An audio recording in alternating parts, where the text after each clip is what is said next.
Nous sommes en 1955. On est en 1955, vous avez compris qu'à ce moment-là, le Rav Yitzhak Nissim commence sur l'œuvre de sa vie.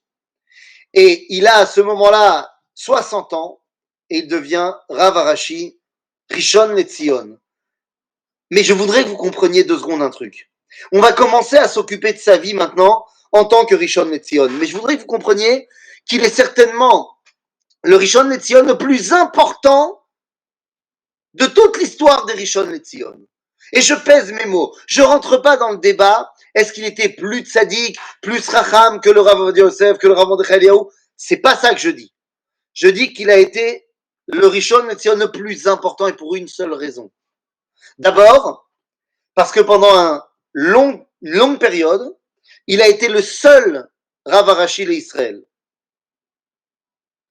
Il a été le seul parce qu'il y a eu un long moment de battement entre le décès du Rav Yitzhak Herzog et le remplacement du Rav Herzog par le Rav Unterman en tant que Rav Arashi Ashkenazi. Donc pendant longtemps, il a été le seul Rav Arashi, il n'y avait qu'un seul grand rabbin d'Israël, et c'était le Rav Yitzhak Nissim.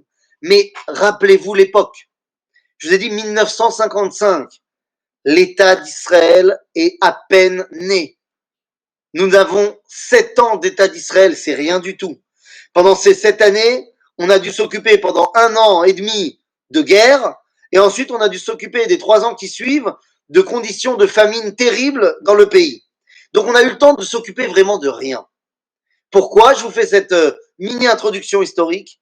Pour que vous compreniez que le boulot du Rav Yitzhak Nissim, ça va être de décréter quelle est l'ambiance de l'État d'Israël. Quel va être le cave, la direction que va prendre l'État d'Israël. Tout ce qu'il va faire, le Rav Yitzhak Nissim, va avoir une incidence pour nous aujourd'hui sur ce à quoi ressemble l'État d'Israël. Il va devoir statuer sur tout. Je ne sais pas si vous comprenez ce que je suis en train de vous dire. Toutes les grandes questions de comment va fonctionner l'État juif, ça tombe dans les mains du Rav Yitzhak Nissim. Parce que rien n'avait été vraiment décidé avant. Plein de rabbins avaient écrit, mais rien n'avait été décrété, décidé. Est-ce qu'on va travailler Shabbat en Israël? Est-ce qu'on va manger kasher dans les institutions de l'État? Est-ce qu'on va... tout ce que vous pouvez imaginer, ça va tomber dans les mains du Rav Yitzhak Nissim. Et une des questions les plus importantes à laquelle il va devoir répondre, c'est qui est juif pour prétendre à venir s'installer en Israël. Vous imaginez que cette question-là ne s'est pas vraiment posée. Il y a le chok qui va être déposé pour ce qu'on appelle le chok hashvut, mais il y a une autre dimension qui est dans un séif du chok, de savoir qui est juif dans l'histoire. Parce que pour qu'on remonte à un grand-parent juif, il faut déterminer qui est juif. Toutes les grandes questions, les grands défis de à quoi va ressembler l'État d'Israël, c'est le Rav Yitzhak Nissim. Il a tout fait. Et avant de rentrer dans le détail des choses, je me permets de dire quelque chose qui en fait, je devrais le dire à la fin, mais je le dis maintenant. On en a pu des rabbins comme ça, qui ont compris que leur rôle de Rishon LeZion, c'est de ne pas statuer que sur la cacheroute. J'exagère volontairement. Le Rav Yitzhak Nissim a statué, a écrit sur tout.